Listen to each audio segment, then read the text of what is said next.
is basically maximum medical therapy, and he's being planned for a repeat trab or a glaucoma drainage device in the left eye. Our last case is a case of pseudoexfoliation glaucoma. And this was seen in a 64-year-old gentleman. He also complained of some burning sensation in the eyes. He's a known glaucoma patient, and he's been on latanoprost, timolol, brinzolamide only to the right eye. He's not used any medications in the left. He's also had phacoemulsification to the right eye 2 years ago. On examination of the right eye, his visual acuity was 6.6. The intraocular pressure, despite being on all these medications, was 22 millimeters of mercury. He also had signs of using latanoprost for quite a while. He had hypertrichosis on the right side. This wasn't present in the left. He also had features of dry eyes, which was seen only on the right side. He had a decrease in his tear meniscus height, as well as the tear breakup time. And he also had punctate epithelial erosions inferiorly in the cornea. His gonioscopy also revealed that he had open angles in the right eye. And we could also see in his iris that he had heterochromia in the right iris. And he also had features of pseudoexfoliation. He had this moth-eaten transillumination defects and deposition of a grayish material on his iris in the right eye. He had a posterior capsular intraocular lens that was central, and there was no posterior capsular opacity. He had a CD ratio of 0.9. The left eye was otherwise normal. Visual acuity was 6/6, intraocular pressure 16. The eye was quiet, the angles were opened, and he has a CD ratio of 0.3. He subsequently had selective laser trabeculoplasty to the right eye.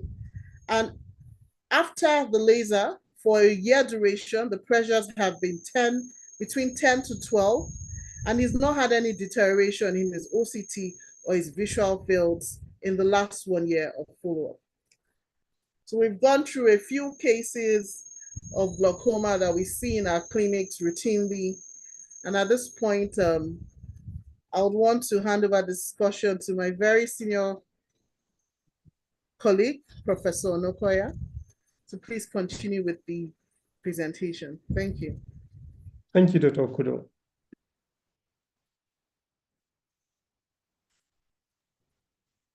Thank you very much.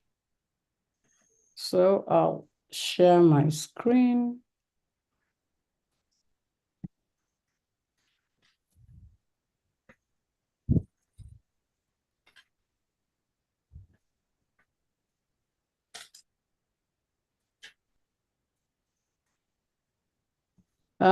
Good evening, everyone. And I want to thank the Glaucoma Society of Nigeria once again for giving me this privilege of taking the first webinar.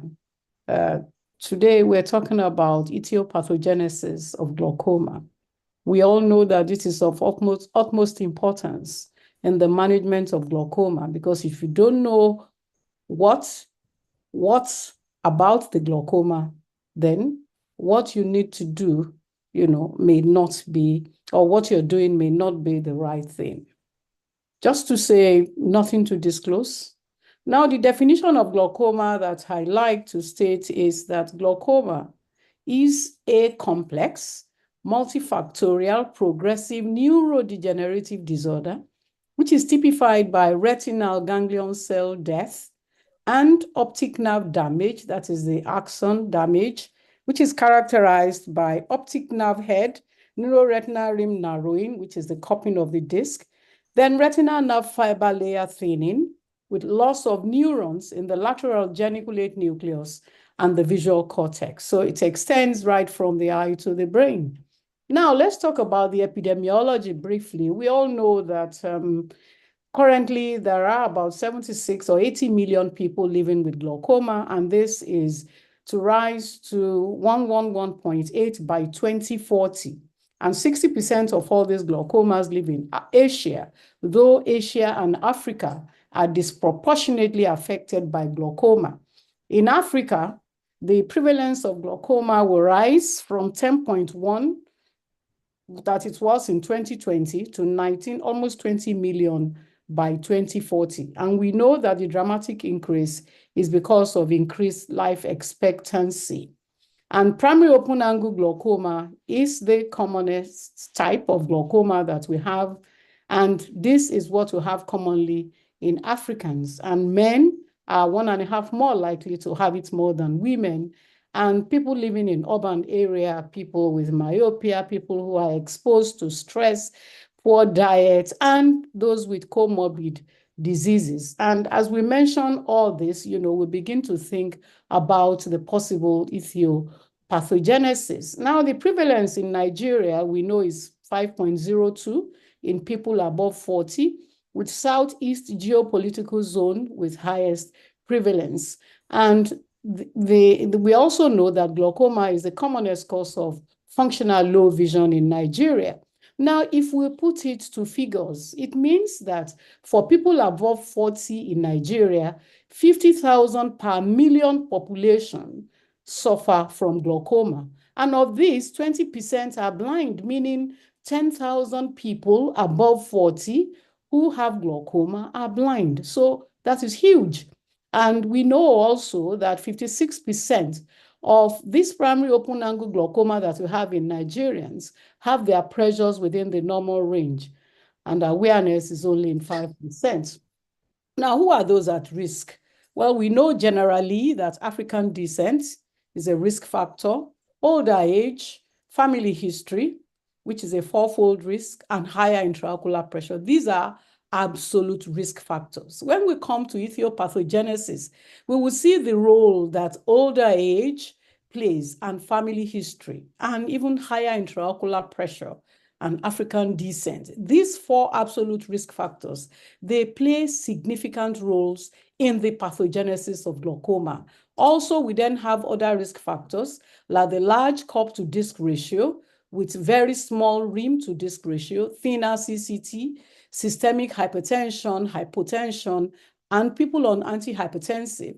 And then all sorts of vascular dysregulation, low diastolic, low systolic blood pressure, lower mean ocular perfusion pressure, and people who suffer from diabetes mellitus. We also have disorders, vasculopathies like migraines, optic disc hemorrhages, those on corticosteroid, and people who have suffered from severe trauma, ocular trauma, as well as myopia. What about the anecdotal risk factors? Well, obesity, of course, we know for obvious reason why someone who has obesity, that is high BMI and all those other attendant problems, smoking, alcohol, history of stress, anxiety with a lot of catecholamines, a lot of adrenaline in the system, and all these are not friendly with either the trabecular meshwork or even the vascular system. What about the risk factors for prevalence in Nigeria? Well, we do know that advancing age coming up again, high IOP, and Igbo ethnic group. Why Igbo ethnic group? Well, we still don't have answers for that. And we also know that male gender, illiteracy, long axial length, severe hypertension, low mean ocular perfusion pressure, and Yoruba ethnic group. Probably it's because of our diet, we do not know.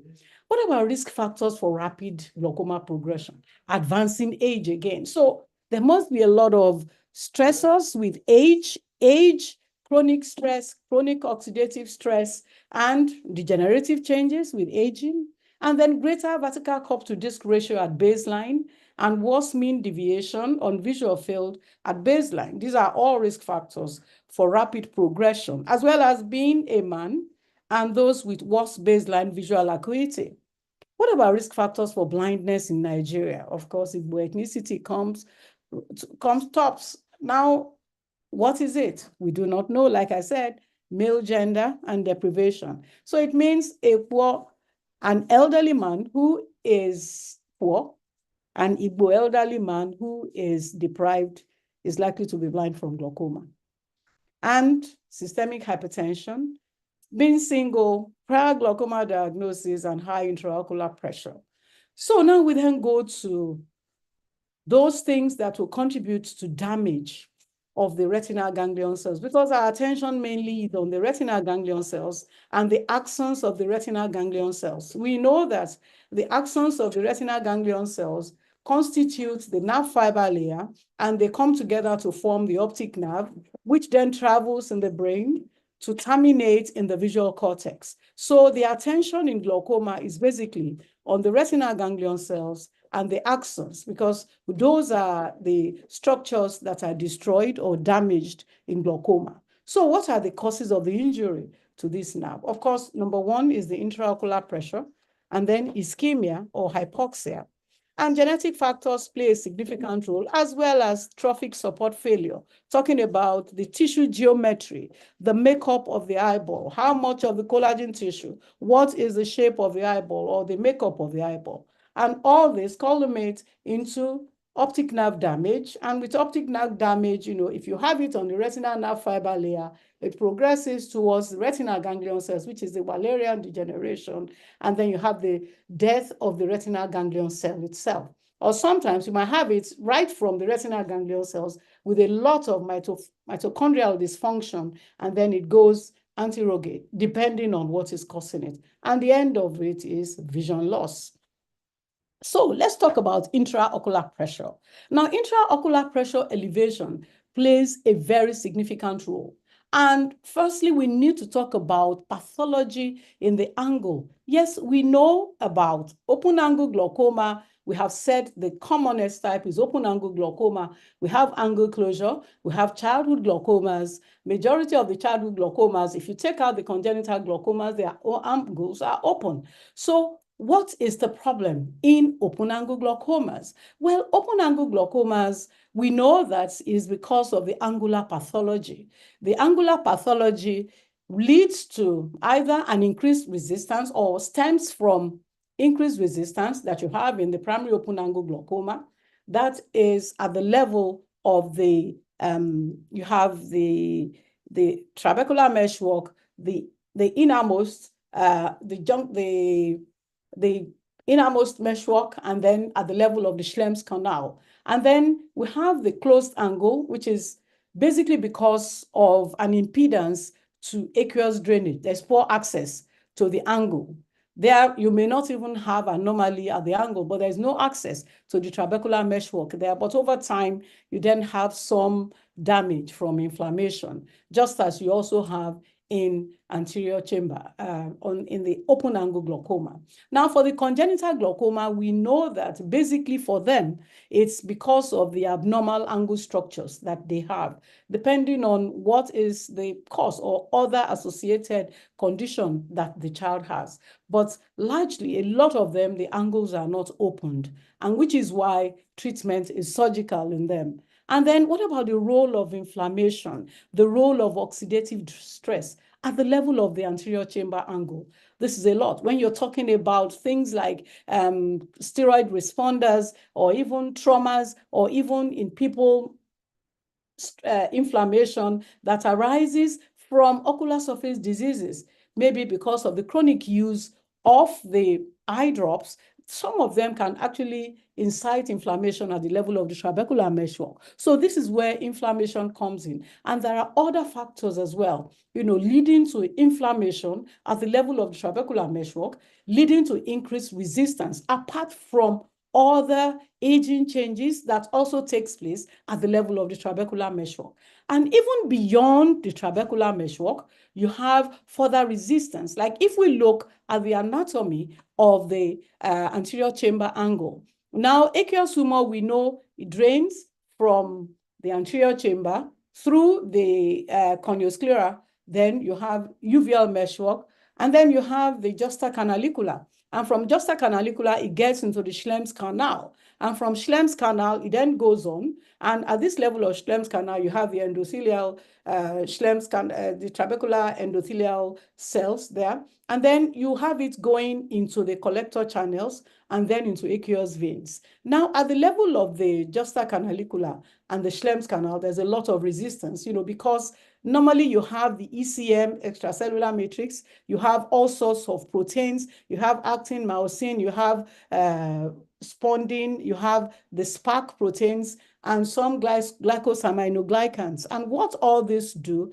is, with time, they tend to, when you have them absorbing fluid, then it increases the resistance. Those proteins there, like if there is some level or some degree of inflammation, they absorb fluid and they close the pores that you have at the level of the Schlemm's canal, at the level of the trabecular meshwork. And as we are getting older, we are also, there's a lot of this ECM, extracellular matrix. We also have other things that are also being deposited at the level of the trabecular meshwork. You also have some degree of trabecular sclerosis, and you also have some non-functional trabecular pores. So all that will increase the resistance at the level of the justa canalicular meshwork and trabecular at the level of Schlemm's canal. Now, we now know that even beyond the trabecular meshwork, at the level of the collector channels and even the aqueous veins, some people have deleterious damage at that level. So you have narrowing of these vessels. You might have, so all these vessels are damaged such that aqueous humor cannot even drain through them at all. So they have, or even in elderly people, you have exaggerated aging changes. And there is also the issue of genetic predisposition to all these changes at the level of trabecular meshwork. Now, what about the level of episcleral veins? Now, if you remember that the drainage of aqueous, apart from through the conventional route, which is trabecular meshwork, we also have the uveal tract. The uveal tract goes straight into supraciliary space. They empty into vortex veins and then back into circulation.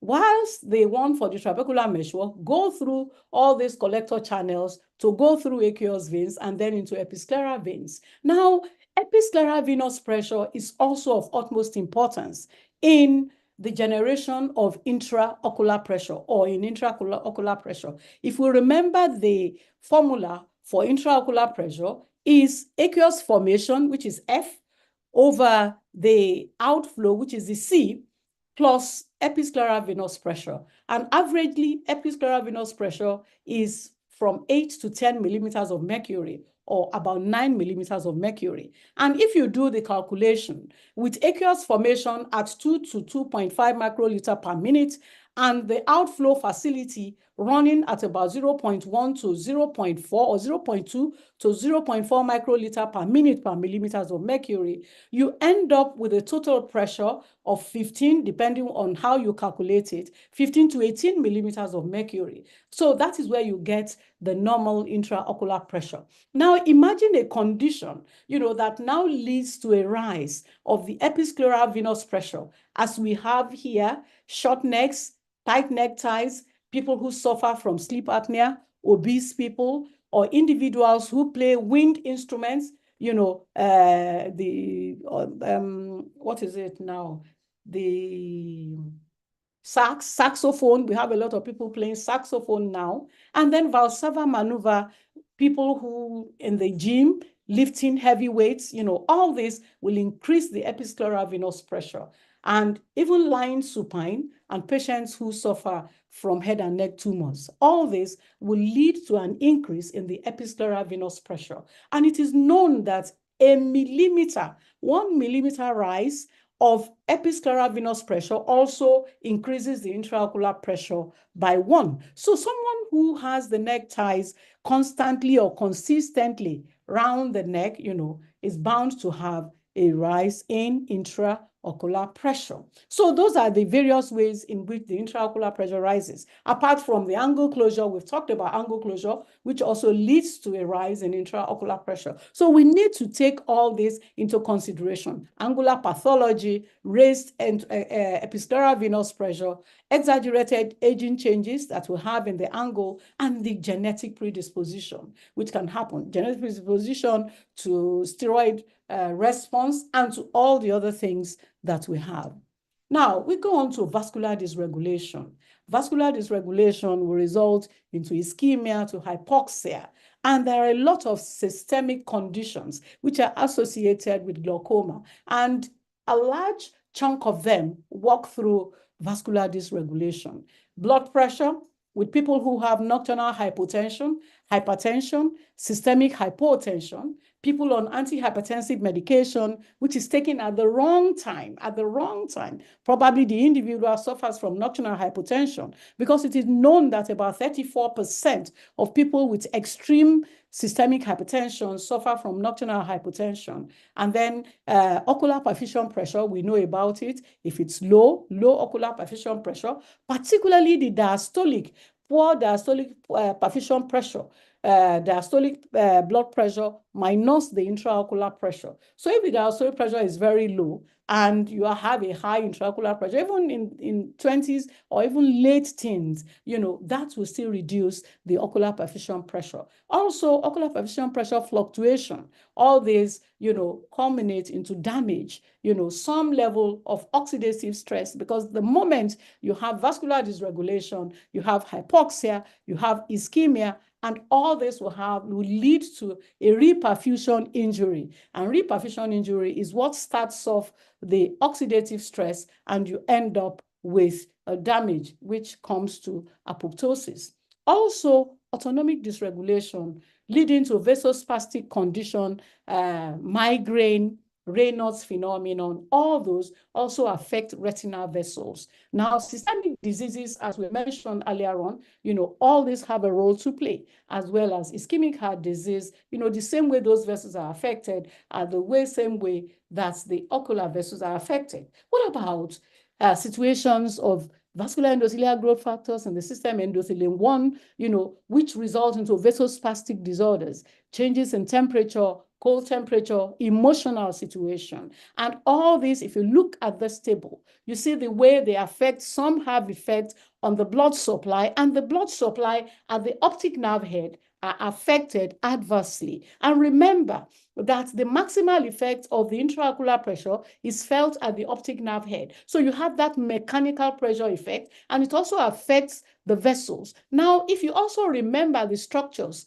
of the vessels that we have on the optic nerve, there are 4 layers, and the innermost layer, which is nerve fiber layer, is supplied by the retinal arterioles. And we know that the retinal arterioles, they just respond to pressure and the metabolic conditions in the surrounding. Whereas the short posterior ciliary arteries that supplies the 3 other layers, they respond to autonomic nervous system and the hormonal factors. So all this would affect the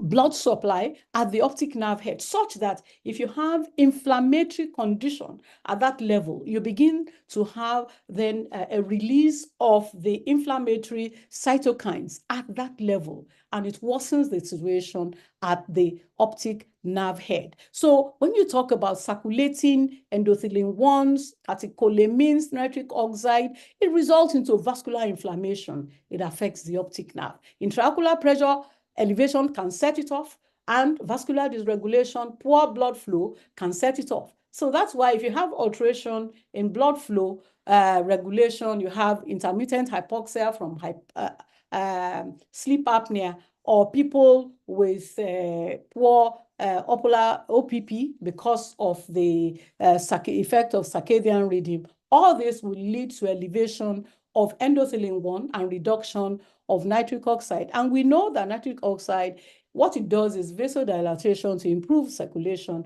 but that then will be reduced in that situation. Now, what about people who suffer from primary vascular dysregulation syndrome? Primary vascular dysregulation syndrome, according to all these studies, these are people who have a generalized endothelial dysfunction. Anywhere you have endothelial cells, where you have capillaries, and these are the type of vessels we have on the retina. And in primary vascular endothelial dysregulation, these are individuals who have low blood pressure, naturally. They have reduced thirst, they have cold extremities, and they have increased level of endothelin-1. And we know endothelin-1 promotes vasoconstriction. And this is what will happen at the level of the optic nerve head on the retina, snuffing the life out of those nerve fibers, leading to oxidative stress. And this is what happens in some of the patients who suffer from normal tension glaucoma, because the intraocular pressure is normal in them, but the damage is at the level of the nerve fiber layer, where you have all inflammatory cytokines because of the primary vascular dysregulation. And in addition, patients with primary vascular dysregulation, they have very weak blood-brain barrier and very weak retinal blood barrier. And that's why people with NTG, they have disc hemorrhages. And beyond that, it is so easy in them to have activation of the astrocytes, the glial cells, the Mueller cells, because of the inflammatory, pro-inflammatory substances that they have. And people who suffer from these people also have migraine with aura, and some of them actually can suffer from a silent myocardial infarction, because of the endothelin 1 and the degree of oxidative stress. Of course, genetics play a significant role in this, and it is thought that this is due to severe inflammation. Now, we also know the vascular and autonomic dysregulation in primary open-angle glaucoma, according to this paper by Luis R. Pascual, and he was talking about genetic variation. This also is genetics. Now, if you're following, you see everything seems to be based on genetics. Now, genetic variation in nitric oxide synthase 3 enzyme, the mutation affects the availability of nitric oxide in some individual.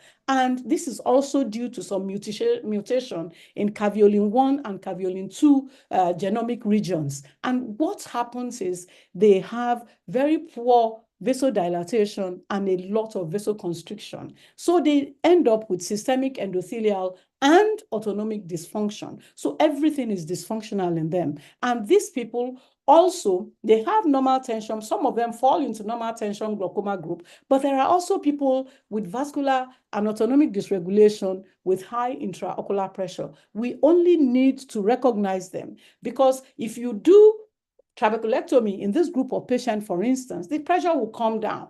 But because of the pre-existing vascular dysregulation, they still continue to progress. These are people that have neurodegeneration beyond intraocular pressure. What about people with low ocular perfusion, low diastolic perfusion pressure, and nocturnal hypotension?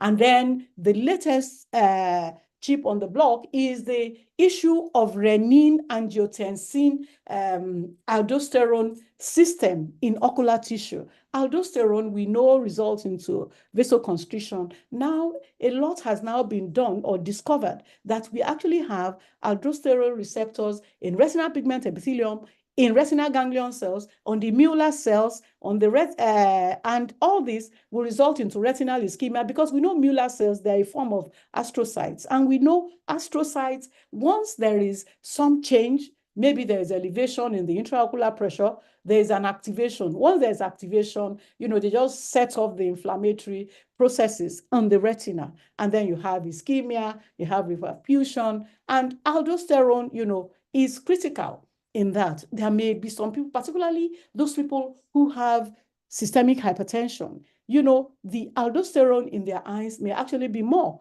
And what do you do? So now, where it's been looked into whether, okay, if we look for anti-aldosterone drugs, will they help in this group of patients in whom the intraocular pressure is well controlled, but they are still progressing? What about reperfusion injury, which is the key thing when you have ischemia or hypoxia? Well, what happens is with reperfusion injury, low blood pressure, hypoxia, ischemia, and then there's reperfusion. You then have a chronic oxidative stress on the mitochondria of the retinal ganglion cells, on the soma of the retinal ganglion cells, as well as on the axon. And this will lead to an increase in production of superoxide anion, and then we have nitric oxide. Of course, what then happens is the neurodegeneration because of the damage, and then you have a programmed cell death. Then we know about excitotoxicity theory, oxidative stress, but this is taking a lead role now because we tend to control the pressure, but we still have all these activities going on, particularly with glutamate, excess glutamate in the system. We all know about glutamate, and we know that glutamate is a neurotransmitter. It comes from the brain, but the overactivation is what causes the problem. When you have so much of it, then it leads to an activation of MMP9. MMP9 is pro-inflammatory. And what that then does, you have calcium coming into the cells, of course, inflammation, and then you have a programmed cell death. What about trophic support failure? The tissue geometry, the makeup of the eyeball. Is this somebody who is myopic with very large eyeballs? Of course, that tends to affect, you know, the geometric, the shape, and even the what we call the stress and strain ability of the globe. And this is what is talked about in the optic nerve head biomechanics. And this plays an important role in the development and progression of glaucoma. Though poorly understood, we know that at the optic nerve head, because it's just a perforation on the sclera, there's a discontinuity. You know, it's not the same thickness of the sclera that you have at the optic nerve head. At the sclera is 1 millimeter. Sclera is 1 millimeter thick. But where you have laminar cribosa, the sclera fenestration is 0.1. So it's 1/10 thickness. So this discontinuity in a mechanically loaded system gives rise to significant stress concentration on the optic nerve head. And it undergoes rapid remodeling once you have intraocular pressure elevation in response to high IOP insult. What happens is on the retina, on the optic nerve head, you have glial cells, you have microglial cells, you have Mueller cells, and you also have them on the optic nerve head. The moment the intraocular pressure goes up, you have an activation of those Mueller cells. And of course, they set off inflammatory processes. And once you have inflammatory processes going on, there's inflammation. It affects a lot of things. It affects the nerves. It affects the vessels. And it then leads to a remodeling of the optic nerve head, of the laminar cribosa. And these are the things that leads to the cupping, the narrowing of the neuroretinal rim. And it also affects the, beyond the laminar cribosa, you know, where you have the myelin sheath, the inflammation may spread to it at that level. And then you begin to have this basic myelin protein. We've just done a study, and we noticed that even at that level, in glaucoma patients, the level of basic myelin protein is higher, you know, because of this inflammatory process that takes place at the level of the laminar cribosa. Now, laminar cribosa, you know, because of the structure, depending on the size of the optic nerve head, you know, superiorly and inferiorly, there are large pores because you have the nerve fibers going through with glial support. But for people with very large scleral canal, you know, this superior and inferior pores will be very large, but the size of the nerve fiber remains the same, and which is why people with very large glow, people with very high myopia, they are at a risk of developing glaucoma because the nerves are not adequately supported within the laminar cribosa spores. So the tissue geometry determines the response of the optic nerve head to the intraocular pressure. So it's also important to remember that when you are looking at your patient. What about genetics? Yes, that is the answer to majority of what we're talking about in glaucoma. Now, several genetic studies have defined 3 main causative genes in the past with Mendelian inheritance for early glaucoma before 40 years of age, people who develop glaucoma before 40 years of age, apart from the true congenital glaucoma, you know, we have those due to optineurin mutation or tank-binding protein anomaly and myocilin. Now, for the optineurin and tank-binding proteins, the intraocular pressure is normal. This is glaucoma in people before 40, but they have severe visual field defects. And the optic nerve head changes is severe in them. But the intraocular pressure is within normal range. And they are now the group that is called familial normal tension glaucoma.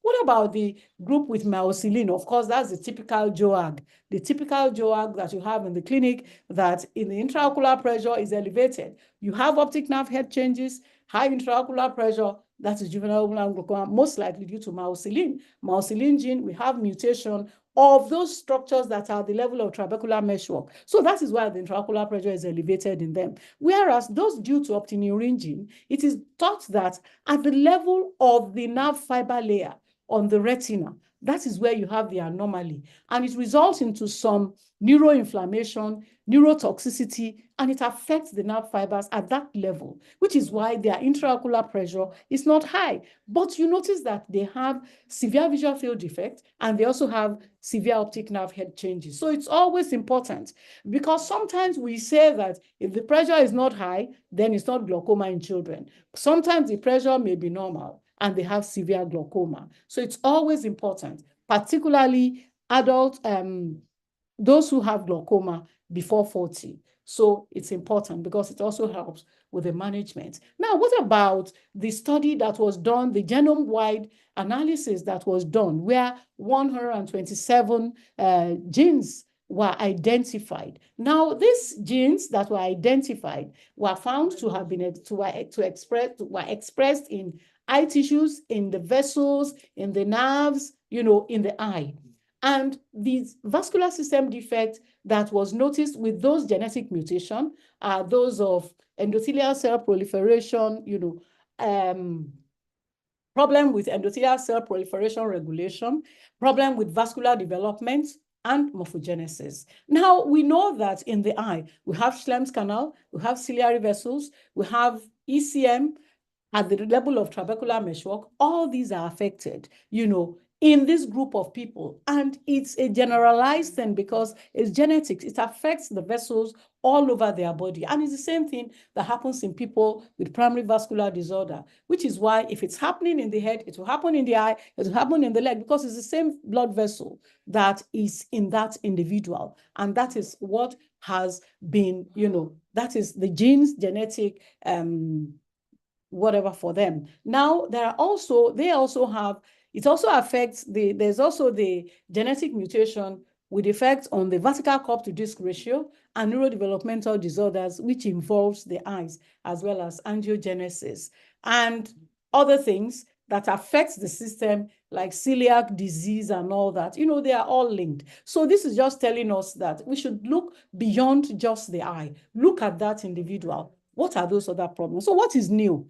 Well, now, in Africa, it was discovered that a lot of those genetic studies, even out of the 127 that was discovered, none seemed to work or being part or found in Africans. So the Association of Genetic Variants, now another study was done in Africa, purely in African ancestry.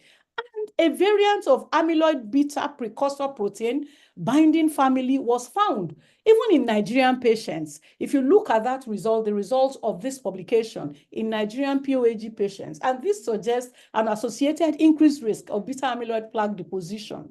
And what that does is, because the amyloid plaque deposition is some you have a trabecular meshwork, some you have in the retina, you have it in between the nerve fiber layer, or even on the optic nerve. And what it results into is neurotoxicity, because these amyloid beta are to be cleared from interstitial spaces. But sometimes when they are not cleared, it results into neuroinflammation, neurotoxicity. And these are individuals that phenotypically, they do not have a very high intraocular pressure. Their intraocular pressure is less than 30, and they continue to have damage.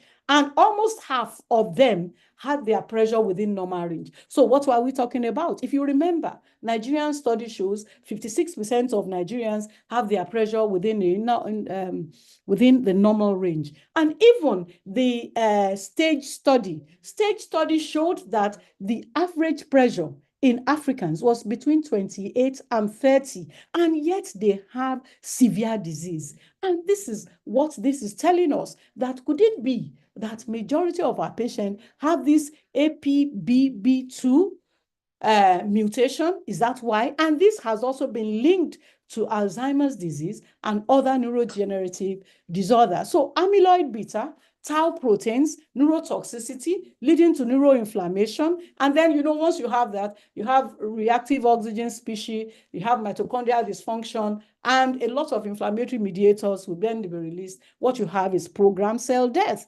So patients, when you control the intraocular pressure, they still have problems. And a lot of work has also been done to link Alzheimer's disease with glaucoma because of these amyloid beta and tau proteins. So should we then say inflammation is the driver in glaucoma? Yes, that is where a lot of things is going now. Now, this paper is on astrocytes, immune functions, and glaucoma.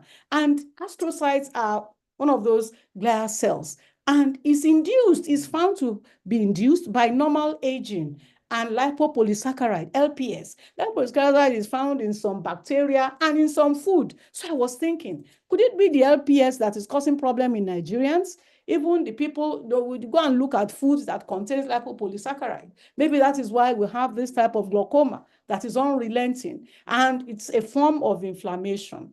And now, talking about inflammation in glaucoma, from the back to the front of the eye, this publication, now it's about dysregulation of inflammatory balance in those individuals with pro-inflammatory phenotype. Inflammatory processes at the trabecular meshwork, at the optic nerve head, even beyond the optic nerve head, right into the brain, because they still have amyloid beta, tau proteins causing inflammation. And even what about ocular surface diseases with those on medical therapy, or people who develop abnormal sensitivity to BAK that we have in eye drops, making the intraocular pressure to be worse. And then some people have trabeculectomy failures. It's not because the surgeon didn't do a good job, but because they have all this pro-inflammatory phenotype. So should we be looking into anti-inflammatory therapeutic approaches in glaucoma? If we then put everything together, if you look at this table, look at the intraocular pressure, it causes this tissue deformation, stress and strain, and then altered optic nerve head blood flow. CSF pressure also plays a role. We know about translaminar pressure, and then tissue material properties, that is trophic support, the geometry, and then translaminar pressure gradient from the CSF and IOP. Of course, that will affect the exoplasmic flow at the level of the optic nerve head and also at the level of the retina. And all this will result into altered optic nerve head blood flow, nutrient supply, and you then have astrocytic glial activation. And once this has started, is a programmed cell death. And all this will cause axonal damage within the lamina cribosa on the retina. You have connective tissue damage, you have prelaminar tissue damage, everything all together. But if you look at this, now look at all the factors. Glial cells activation, you have inflammatory cytokines from glial cell, you have inflammatory cytokines which are just circulating, and then you have excessive glutamate resulting into inflammatory cytokines, aberrant immunity from astrocytic activation, ischemia, hypoxia from vascular dysregulation, all affecting the soma of the retinal ganglion cells. And what about intraocular pressure? Of course, it blocks neurotrophin, which is needed by the retinal ganglion cell for metabolism. So you have metabolic dysfunction because of elevated intraocular pressure, not allowing the brain-derived neurotrophin to get to the soma.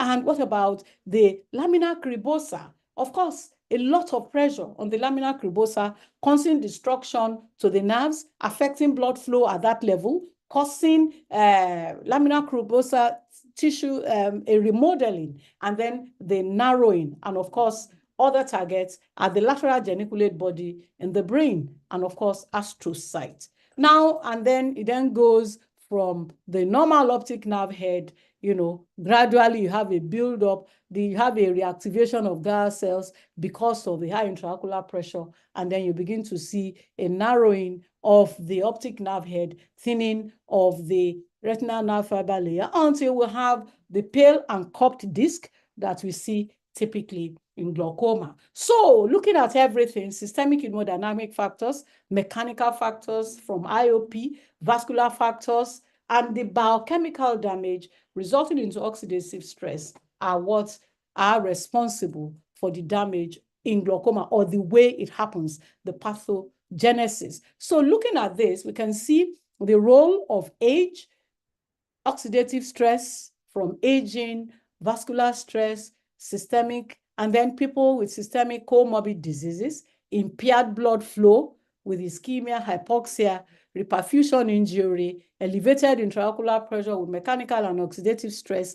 Then oxidative stress on its own because of the role of inflammation with mitochondrial dysfunction. And of course, at the center of it all is genetics, genetic predisposition to all this situation. So the take home is anterior chamber angular pathology is of utmost importance in glaucoma when we're talking about Aetiopathogenesis.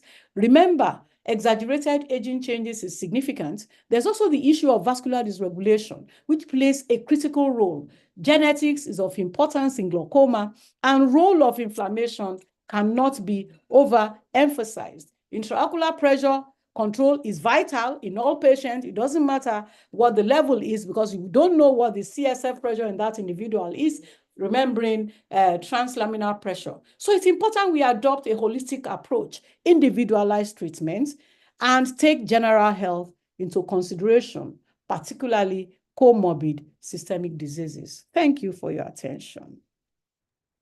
Thank you, ma'am. This is very, very professorial. And I'm sure people will have questions. Yes. And then as a way of recap, we had two presentations. The first one is a case-based presentation. It was presented by Dr. Okudo. She presented 7 cases. Started with primary open-angle glaucoma. She talked about the case of normal tension glaucoma, primary angle closure glaucoma, juvenile open-angle glaucoma, primary congenital glaucoma, angle recessions, and pseudoexfoliations. So you can see from the definition the professor gave, group of diseases, and therefore you can see the different types. So that's why I like glaucoma.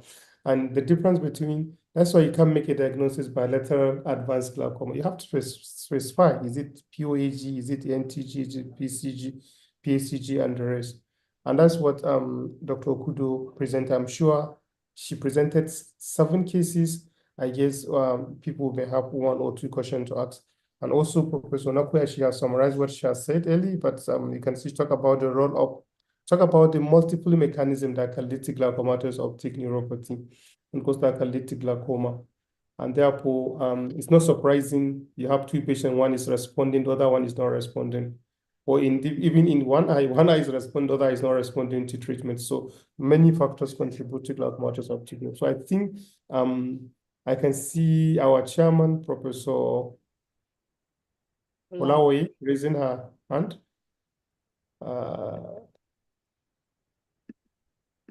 Michael, unmute yourself. Okay, thank you very much. Let me just first of all thank the presenters. Thank you very much, Professor Nokoya, an erudite glaucoma specialist. Thank you so much, Ma. We appreciate this excellent presentation and delivery. And thank you also to Dr. Adora Okudo. Thank you so much for your time. Thank you for the presentation of those cases. I was very interested in the cases, and there were certain things I had noted down. And I felt that at the end of, the presentation by Professor Nokoya, we'll go back to the cases and look at each one of them and see what might have been responsible for what we saw clinically. So marrying the clinical findings and the etiopathogenesis of glaucoma would have helped a basic clinician. So I would have wanted us to, for instance, there were patients with exfoliation syndrome that sort of responded very well to SLT. And there were those that no matter what you did, they just didn't do well. So how or what? Maybe Professor Nokoya can just help us a little bit so that the clinicians here would have an idea of what might be the etiopathogenesis, especially in some of these patients who didn't respond to our management. Thank you very much, Ma. Yes, thank you very much. Is there any question for Ada? Ada, check the, thank you very much. Thank you very much. Thank you. Not mentioned. Okay. Okay. Okay. Okay, so let me start. I'll come to your question. Your question, Shola. Let me just take this one. It says, when talking about systemic antihypertensive, you mentioned taking it at the wrong time. Please, Mark, can you explain? Well, the thing about systemic antihypertensive is, number one, nowadays, the cardiologist will do a 24 hours blood pressure monitoring to know when you have spikes in your blood pressure and when you have lows. Because, like I said, about 34% of patients with very high blood pressure are dippers. They are nocturnal dippers, meaning whether they take medication or not at night, the blood pressure crashes. Now, if such an individual is given an antihypertensive medication, and rather than taking it in the morning, takes it at night, and the person is a dipper. So you can imagine what will happen to the blood pressure when the individual sleeps. And that would affect the ocular perfusion pressure. And that is how gradually people who fall into that group, into that category, they have progressive damage to the optic nerve head, because of the reduced ocular perfusion pressure. And you saw what happens from ocular perfusion pressure low, you go on to reperfusion, perfusion injury, and what you have is oxidative stress. And once that has started, it's a programmed cell death. It continues, even if you are trying to control whatever it is. So that is what I mean. So it's important that a patient who is hypertensive knows the right time to take your medication. A lot of people, it's convenient for them to take it at night time, but you may not necessarily be in that category of people who should take their antihypertensive medication at night. So it's important. Mentioned emotional situation. With emotional situation, anxiety, stress, you have a lot of adrenaline in the system, catecholamines, even all these RAS system I've talked about, renin, angiotensin, aldosterone system. In some people, it's on the override because aldosterone, we know, is produced from the adrenal glands. So people who have secondary hypertension, with that, with all these catecholamines, all those hormonal or humoral factors in the system, number one, it affects the trabecular meshwork in some individuals. That's why you talk about steroid responders. For them, those catecholamines will cause some degree of inflammation at the level of trabecular meshwork. And you have a rise in intraocular pressure, and it also impacts on the blood flow, on the blood supply. We know the damage that people who have such problems, hormonal problems have, vasoconstriction at the level of those retinal arterioles, those tiny, tiny capillary-like endothelial vessels, So that is how it can result into glaucoma or damage or make the damage worse. Let me see another one. Can Okudo share her slides for some of those cases? Yes, she can. So I'll then go, after she has finished sharing, then I'll answer.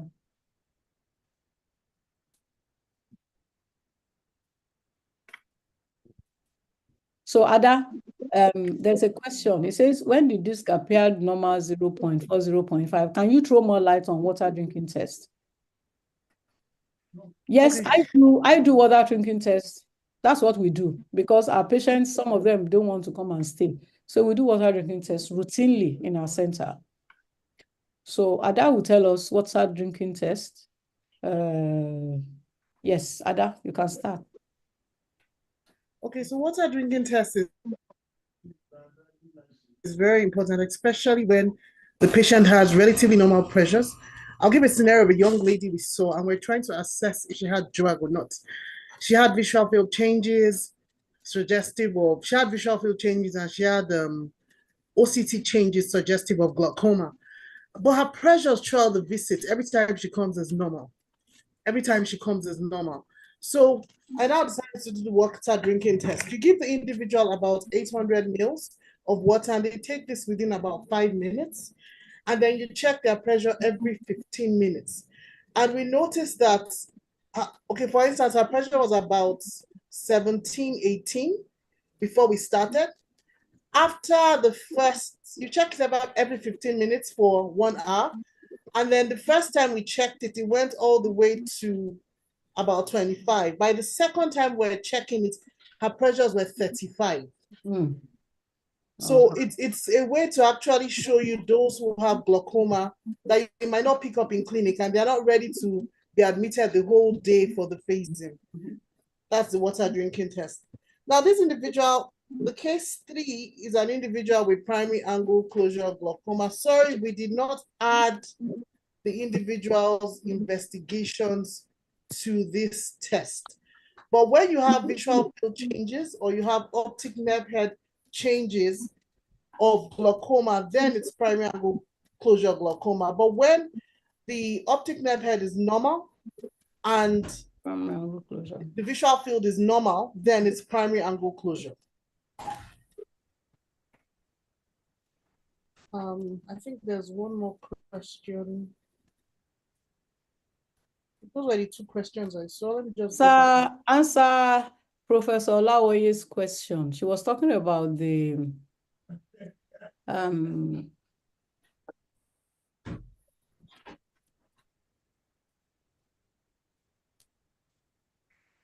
non-response of pseudoexfoliation patients to treatments. Okay, sometimes pseudoexfoliation can be very challenging to manage. And let me just go back to that case. The slide, yeah, this I think it's the last one. Sorry, I have a question on this case. Okay. Pseudoexfoliation can be very challenging to manage, and this particular patient had been on latanoprost, timolol, and brinzolamide, but his pressures were not well controlled. But we can see that after the selective laser trabeculoplasty, and we know after the selective laser trabeculoplasty, the pressures went down to 10, 12. So one of the things SLT does, it creates a biochemical reactions within the trabecular meshwork, and you have clearance, macrophages being elicited and help with clearing up the trabecular meshwork. And this also improves the drainage of aqueous. So this patient benefited from the SLT treatment, and for a year, his pressures have been controlled. And that's why it's important we fully evaluate our patients, confirm the appropriate diagnosis, so we can offer them the best treatment option available. Okay, yeah, so Dr. Olawoye was talking about patients who are non-responsive. This pseudoexfoliation patient, that some of them, which is true, they have intractable glaucoma. Now, these are the group of patients now that you may actually have to put in a tube for them, because even after trabeculectomy, in some of them, they are still non-responsive. You know, it's one type of glaucoma. And, you know, beyond just those deposition at the trabecular meshwork, they also have a systemic involvement, because some of them have a higher level of homocysteine, which causes some vascular ischemia. So they also fall into this group of oxidative stress. So you might have controlled the intraocular pressure. That dysregulation, secondary vascular dysregulation is there. You know, they don't have the inflammation at the level. They have vasculopathies. It affects the nerve fibers. It affects every part of the body. You know, it's a pseudoexfoliation syndrome. They have it. It's a generalized problem with MMP. So I think that is another reason why some of them still continue to progress, even when you are able to control the intraocular pressure. So that's why I said taking the systemic comorbidity condition into consideration is of utmost importance. And all this issue of inflammation. So we have to be thinking of the background inflammation in glaucoma genesis. Yes, Doctor, you said you have some question. And I think I saw Dr. Balogun. Yes. Was raising. Yes. So Sadiq, please take over. Well, I think let's listen to the Balogun. Thank you very much, Dr. Sadiq. My sincere gratitude to Prof. and Dr. Okudo. You made it very simple. Thank you so much, ma. My questions might be a little, well, I haven't been in glaucoma for a while, so please pardon my questions if they are too, let me say, way out. We talk about inflammation, and we are putting our patients on prostaglandin analogs. We see some of them come with red eye. So are these drugs still safe? That's question one. Then my second question is, those blacks who were found to have amyloid plaques, were these patients, were they participants who were not on drugs at all? Because we know glaucoma medication over time also causes low-grade chronic inflammation. So were those patients not on drugs at all? And then diet. Have we found any of our diet that is now suspect so that we can avoid it or do a lot more research concerning those diets? Thank you, ma'am. Then the application of episcleral venous pressure measurement in clinical practice, how widespread is it? Well, the application of the EVP, I'll take that first. You know, it's not a pressure you can measure readily, but it is those surrounding situation that you will look at. Somebody who plays saxophone, or somebody who goes to gym every day to lift weights and all that. You know, so those are the things, because definitely the episcleral venous pressure will increase, even lying supine, which is why sometimes, you know, there's a way you need to sleep at an angle of 35 degrees. That way, the EVP will not rise. But if you sleep flat, episcleral venous pressure will rise. You know, so these are all the things we need to be thinking about, you know, when we talk about the effect of EVP. But it's not something you can measure readily, because to measure it is cumbersome. Now imagine, you know, like Dr. Oyesuku wrote, she said she had a patient last week who was progressing despite good IOP control. She then went into history, deep history, asking for sleep apnea, history of frequent wind instruments, antihypertensive. The patient now volunteered a history of numbness and coldness of extremities, antihypertensive use at night, and being told that he has vasculopathy by the cardiologist. So it's important to look at the patient as a whole. A lot of our patients are patients with primary vascular disorders or even secondary vascular disorders. And when they have this, or people who already have generalized endothelial dysfunction, which is genetically coded. Those are the people that they will have hypertension, they may have diabetes. As a woman, when she's pregnant, she will have preeclampsia, and she will also have glaucoma. You know, if you don't address those endothelial dysfunction, there's no way to address it, then glaucoma will continue to progress, and we will just be using all those medications. So thank you, Dr. Oyesuku, for that observation. And then, back to Dr. Balogun. Now, prostaglandin analog, we know how they work. You know, they are supposed to reduce the spaces in between the longitudinal muscle at the level of the ciliary body, and then increases the drainage through the anterior ciliary body into supraciliary space. That is how they work, which is the uveal sclera, and it goes straight. Now, other thing that prostaglandin analog does is also to improve the drainage through the lymphatic system, about the same passageway as well. But yes, you are right. It causes a lot of inflammation. In fact, if your patient is on it for so long, it causes thinning of the conjunctiva, it causes some fibrosis at the level of the conjunctiva, which is why you need to look at the patient before. A patient who has severe disease and the pressure is still very high, you know, if you put them on and patient is not responding, or patient is sensitive to BAK, then one may end up with a lot of trouble. And those are the people that when you have to operate, they have trabeculectomy failure, you know, because of all the fibrosis and all the effects of prostaglandin analog. And this has been documented. A lot of publications to that. So that's why it's always good to plan ahead what you will do for your patient, so we don't use it for a long time, whereby it will cause so much damage to the conjunctiva. So, Dr. Diet, ma. Which Thank you very diet much, has Prof. I been have identified? Yes. So for diet, I then discovered that this lipopolysaccharide found at the coatings of some bacteria, but it's also present in some diets. That's what I want to look at, that maybe that is what we are eating. All these our study that is common in Igbo, is common in Yoruba. We also have, we all eat a lot of oil.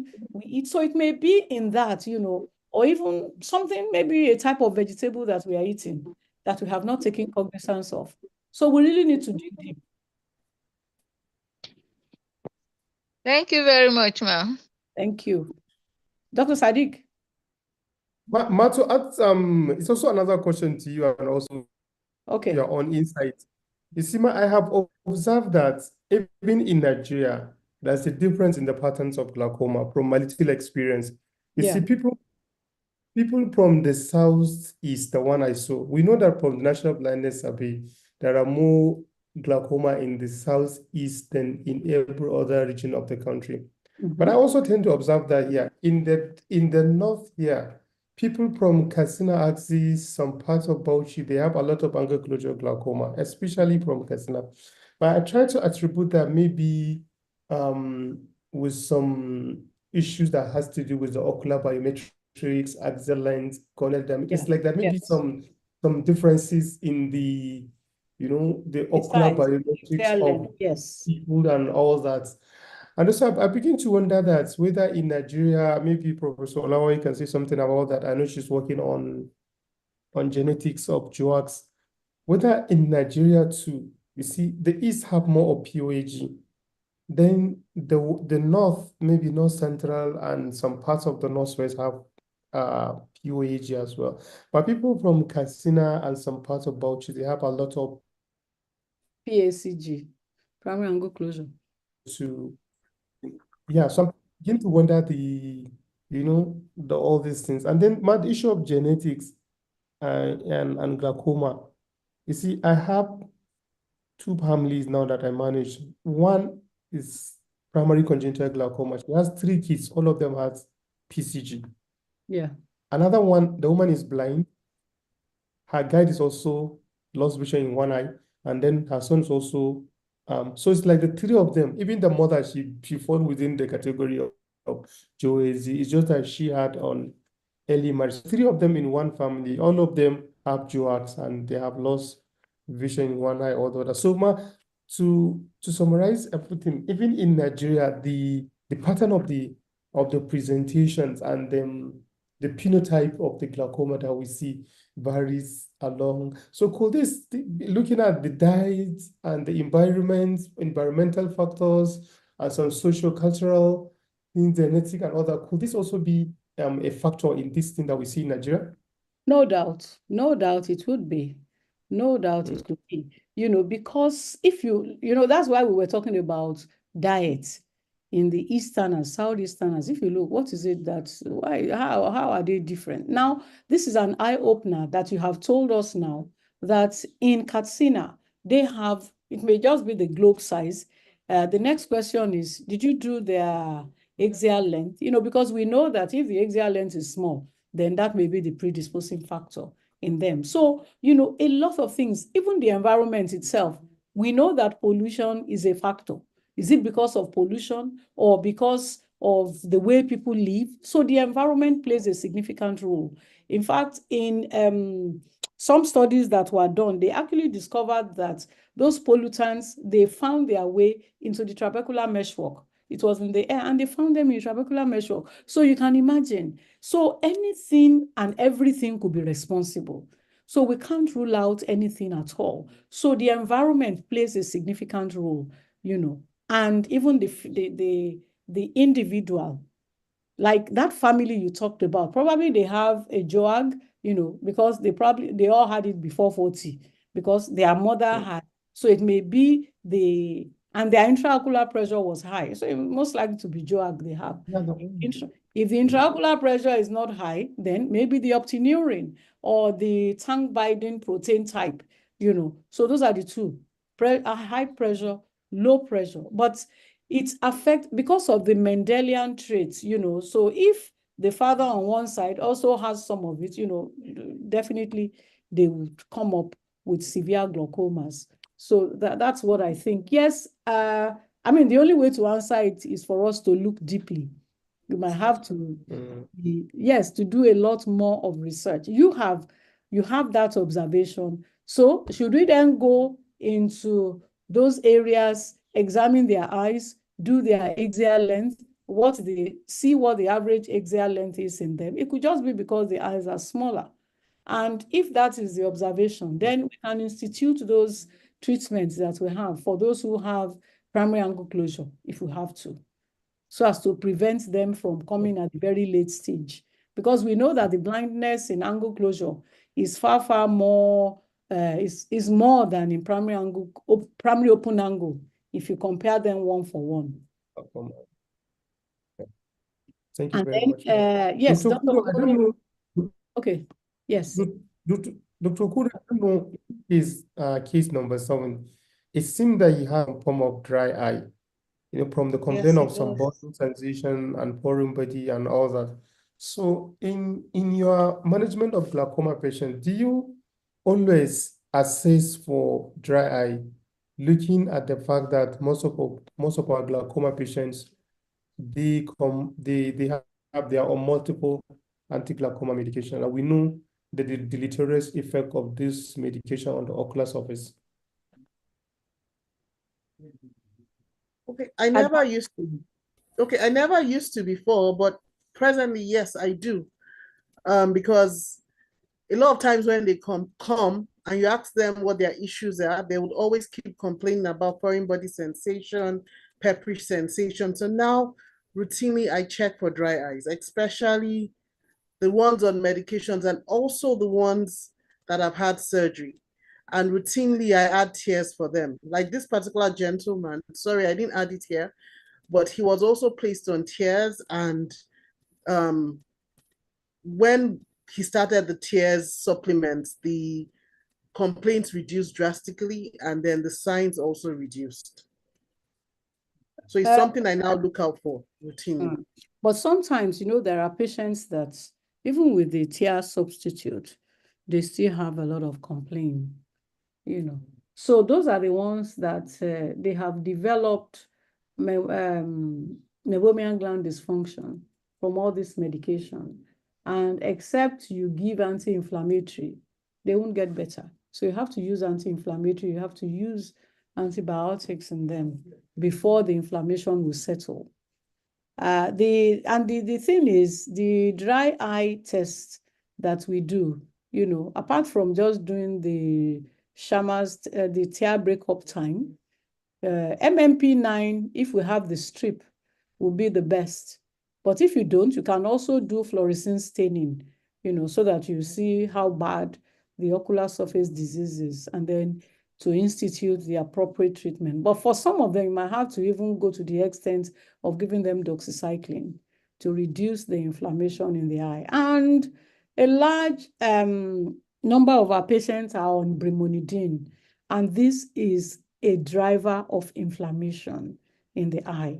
So if you have alternative, please take your patients off brimonidine, particularly those who have severe ocular surface disease, or they have itching and all that, apart from the systemic effect that it causes dizziness in some people. So brimonidine is also another culprit we should watch out for, because it can actually make it worse. Dr. Ogunro said, are there ways these inflammations can be controlled?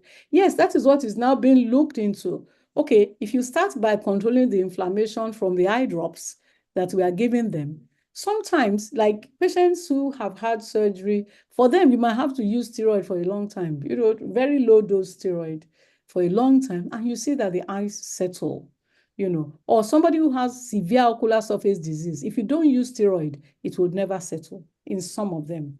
So this inflammation, what we have currently is just the steroid, but a lot of work is still being done to see how, even beyond the ocular surface, how you can control the inflammation inside the trabecular. Of course, if a patient has severe trabeculitis, you still have to use steroid. You You may be thinking of steroid response and all that, but you still have to use the same steroid to control the inflammation. Or you might have to use cyclosporine for some patients. Some patients, you have to use cyclosporine before the inflammation will settle. But if there is inflammatory process going on in the eye, even on the surface, it can percolate to the trabecular meshwork and the pressure would not come down. I can see Professor Olawe's hands has been up. Yes, so let us, yes.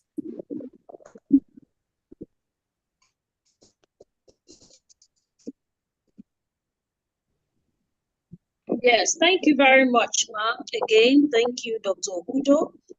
I want to put down on case 6, and that is the angle recession glaucoma patient who had a stick injury 20 years ago and had trabeculectomy and post-trabeculectomy. Hey, you're not very clear. So, that is the story for me. Hello? You are not very audible. Sorry, So, I can't hear you. Okay. Hello, can you hear me now? Yes. Okay. So I said that is that is the story that I also have in my experience of angle recession. They are a bit more difficult to manage, especially with trabeculectomy, as in some of them, they just don't do well.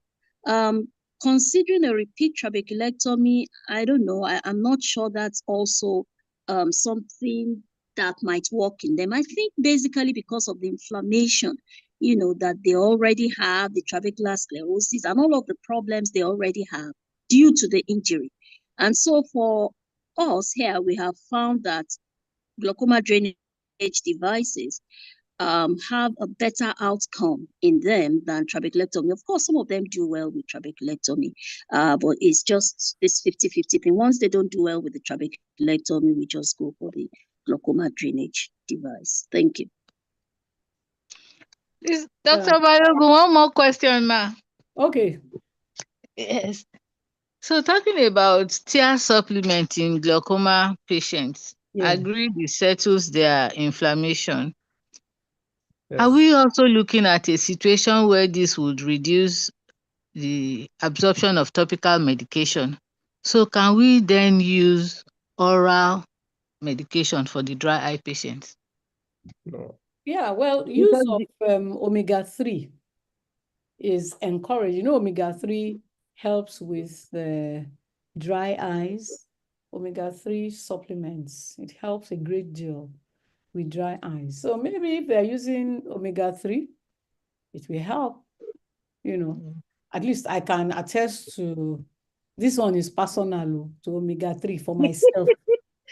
Because I play some games with my eyes, and I believe that is because of the omega-3 I'm using.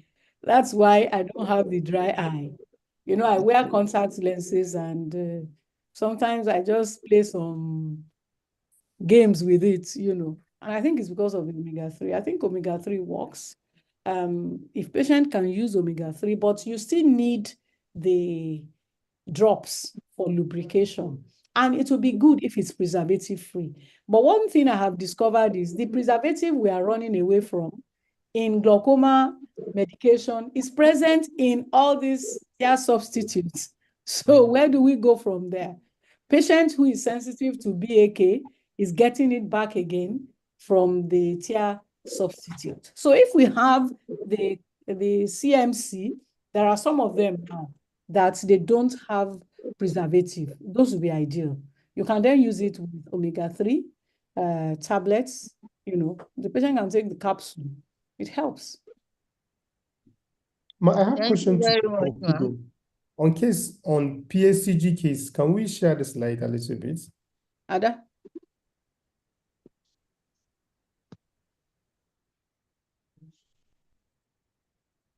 Ada? Sorry, I didn't hear the question. The PSCG. I have a question PSCG. on the PSCG and the congenital glaucoma, but let's start with the PSCG. Sorry, Yeah. Dr. Sadiq, I can't make out what you're saying. Sorry, Ma, can you kindly just repeat what you said? Can you hear me now? Let me repeat it myself. Can you hear me? Hello, can you hear me? Nope, it's breaking. Okay. It's really breaking. Ada, can you hear me? Ada, can you? Can I you think type it's it out? Ada, can you hear me? Let's type. Please type. I can't hear. Okay, could it be your own? Okay, let's. case 5, he said. I can hear you, Professor Noka. I can hear you now. Okay, PACG. He wants to see the PACG slide. PACG, angle closure slide. Okay. And congenital. So PACG first. Yes.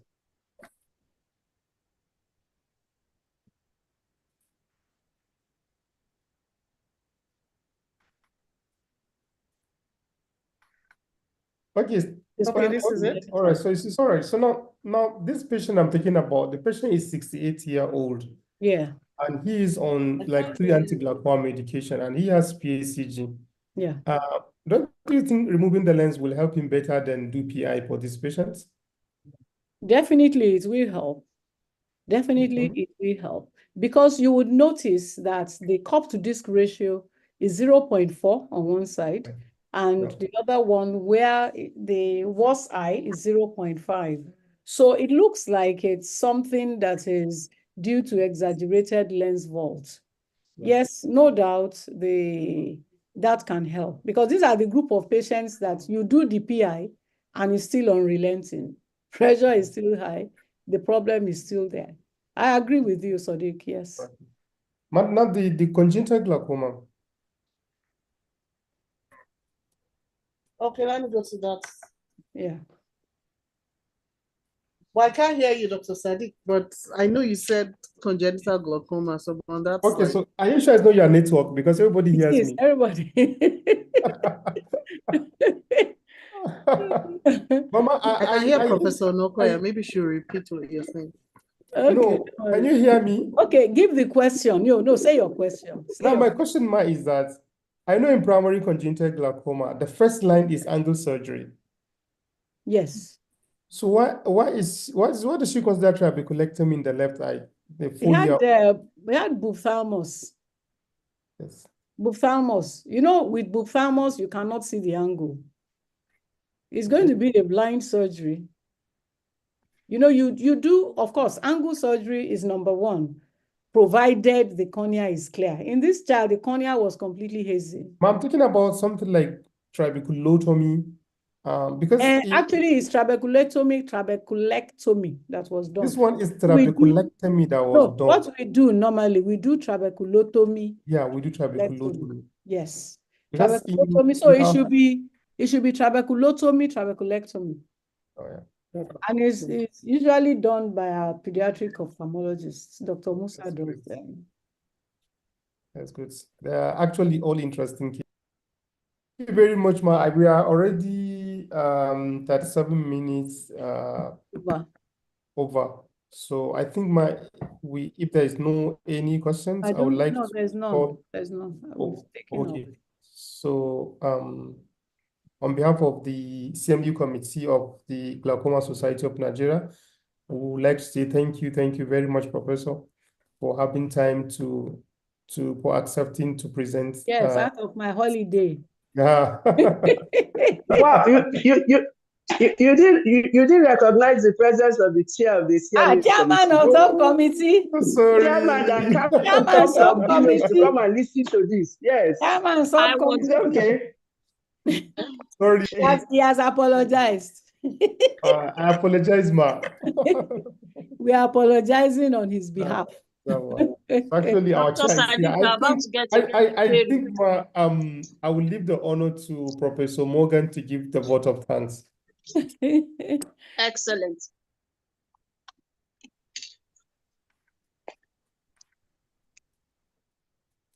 Well, this is solicited recognition. It's not solicited, As it may, it's not solicited. I've been updating you on behalf of the Glaucoma Society of Nigeria, our chairperson, and the other executive members. I'd like to thank Dr. Kudo and Professor Nokoya for the lecture this evening. the beginning of a series to come. I think this has been stimulating, and we look forward to having even more robust discussions in the future. We thank every member of the Glaucoma Society of Nigeria who has found time to join, as well as other members, other ophthalmologists who are not members of the Glaucoma Society, but they have a good interest in glaucoma. In fact, all ophthalmologists should have interest in glaucoma. That's why we are universal. We thank you so much for the time you've taken. We thank you for the sacrifice that you've made. And we look forward to seeing you more in the future. Thank you so much, everybody.